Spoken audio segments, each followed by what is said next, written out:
सध्या चित्रपटसृष्टीत वादांचे वादळ निर्माण झाले आहे. काही दिवसांपूर्वीच अभिनेता दिलजीत दोसांजचा सतलज हा चित्रपट OTTवर रिलीज झाल्यानंतर अवघ्या काही तासातच हटवला गेला. ही बातमी ताजी असतानाच आता बॉलिवूड आणि मराठी सिनेसृष्टीतील प्रसिद्ध अभिनेता श्रेयस तळपदेचा आगामी चित्रपट the India story slow poison in progress मोठ्या वादाच्या भोवऱ्यात अडकला आहे. या चित्रपटाचा टीझर नुकताच रिलीज झाला असून रिलीज होताच यावर जोरदार आक्षेप घेण्यात आला आहे. 24 जुलैला रिलीज होणाऱ्या या सिनेमाभोवती नक्की काय वाद निर्माण झाला आहे आणि त्याला का विरोध केला जात आहे हेच आपण आजच्या या व्हिडिओमध्ये सविस्तर जाणून घेणार आहोत. नमस्कार, मी मयुरी आणि आपण पाहतात मुंबई आउटलुक. सगळ्यात आधी समजून घेऊया की हा चित्रपट नक्की कशावर आधारित आहे. द इंडिया स्टोरी हा एक जबरदस्त कोर्टरूम ड्रामा आहे. टीझरवरून असं समजतं की हा चित्रपट थेट लोकांच्या आरोग्याशी, रोजच्या खाद्यपदार्थांशी आणि अन्नधान्यातील भेसळींशी संबंधित विषयावर भाष्य करतो.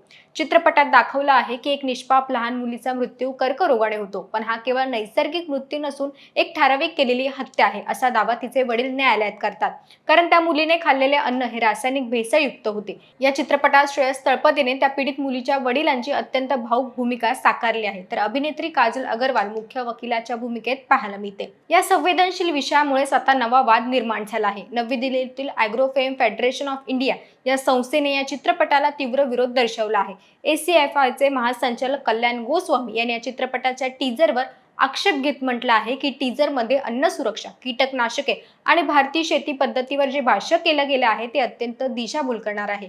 चित्रपटात भारताचे 85% शेती रासायनिक क्षेत्राशी चुकीच्या पद्धतीने जोडल्याचं दाखवलं गेलं आहे.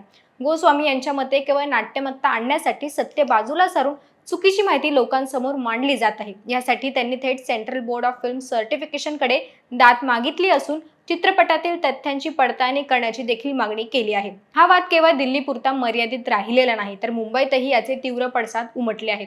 मुंबईतील भावेश जोधा ॲग्री बिझनेस सेंट्रलचे वकील हिरण्य पांडे यांनी थेट चित्रपटाच्या निर्मात्या आणि दिग्दर्शकांना कायदेशीर नोटीस बजावली आहे. वकील हिरण्य पांडे यांच्या मते या चित्रपटात मृत्यूदत्ता आणि अन्नदत्ता यांसारख्या शब्दांचा अतिशय चुकीच्या आणि आक्षेपार्ह पद्धतीने वापर करण्यात आला आहे. त्यामुळे रासायनिक खते शेती क्षेत्रातील प्रतिमा मलिन होत आहे. एखाद्या विशिष्ट घटकांमुळेच कर्करोगासारखा गंभीर आजार होतो असा थेट आणि चुकीचा दावा या चित्रपटात केल्याचा आरोप त्यांनी केला आहे.